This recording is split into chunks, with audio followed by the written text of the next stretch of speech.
Bruno Retailleau s'inspire-t-il de Donald Trump? Le ministre de l'Intérieur a lancé mercredi 18 juin une vaste opération contre l'immigration irrégulière. Pendant 2 jours, 4000 policiers, gendarmes, douaniers, militaires sont mobilisés en France, en particulier dans les gares et les bus. Pour le ministre, il s'agit de montrer que les clandestins ne sont pas les bienvenus. Plusieurs associations et syndicats dénoncent plutôt des rafles, ni plus ni moins. Jeudi 19 juin, je suis donc allé faire un tour Gare du Nord à Paris, où le ministre est venu faire la promotion de son opération. Je vous raconte ce que j'ai vu. Je suis arrivé vers 9 h, un peu avant le ministre. Je connais bien la Gare du Nord et tout de suite, j'ai remarqué une forte présence policière et encore plus de contrôle que d'habitude. J'ai filmé discrètement car c'est interdit dans les gares sans autorisation. Un policier me l'a d'ailleurs rappelé durant ce tournage. Une autorisation délivrée par la SNCF pour tout ce qui est prise de vue audio, vidéo. Là, je pourrais pas venir filmer les contrôles par exemple. Ah si, à l'extérieur. À l'extérieur, mais dans la gare, je peux pas. Non, après, il faut l'autorisation. Même si c'est une action de la force publique dans un lieu public, moi, je peux pas... Il faut vous demander à Gareco Connexion, l'autorisation de filmer. Bruno Retailleau est arrivé ensuite très bien entouré par les forces de l'ordre, sa communication et ce qu'on appelle le pool, un groupe de journalistes autorisés à suivre le ministre au plus près. Moi, j'étais à l'extérieur de ce dispositif et j'ai pu filmer autre chose. D'abord, ce comité d'accueil qui voulait dénoncer la politique migratoire. Solidarité avec les sans-papiers! Non! Solidarité avec les sans-papiers! Non! Solidarité!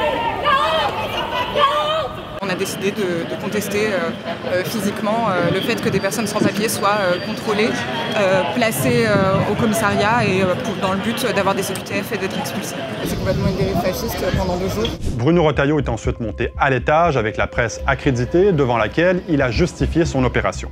Je pense que cette lutte contre l'immigration irrégulière, elle est fondamentale.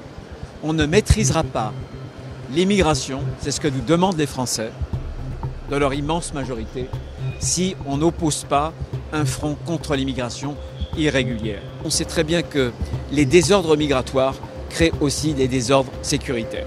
Moi, pendant ce temps, je suis resté en bas et j'ai pu filmer d'autres contrôles, presque tous sur des personnes racisées. Certaines de ces personnes ont été emmenées hors de la gare par la police. Je n'ai pas d'informations précises sur ces personnes, où elles ont été emmenées, mais l'objectif de ces opérations demeure d'interpeller et d'expulser. D'ailleurs, le ministère affirme que le nombre d'interpellations de personnes en situation irrégulière est en augmentation conséquente ces dernières semaines. Sur place, j'ai croisé Yann Manzi, le fondateur d'Utopia 56, une association d'aide aux migrants bien connue à Paris et dans le nord de la France. Il était là pour observer cette opération. Voici ce qu'il en pense. La réalité, c'est que M. Retailleau est en campagne à faire la course derrière le Front National. On nous dit que c'est des clandestins. Comment on fait pour quitter un pays en guerre ? Comment on fait pour avoir un visa légalement pour fuir l'Érythrée, le Soudan, l'Afghanistan ? Il n'y a pas de voie de passage sûr et légal. C'est ni plus ni moins qu'une politique d'une Europe forteresse qu'on a construite, avec une externalisation de nos frontières. Tout ça est pour faire peur aux gens. Un peu comme ce qui se passe aux États-Unis, installer la peur de ces sans-papiers, ces esclaves modernes à qui on va enlever tous les droits, pas le droit au chômage, pas droit à la Sécu, pas droit à la retraite, pas droit à la CMU. Par contre, le droit de travailler au noir, de vivre comme des animaux et surtout d'être une main-d'œuvre corvéable à merci.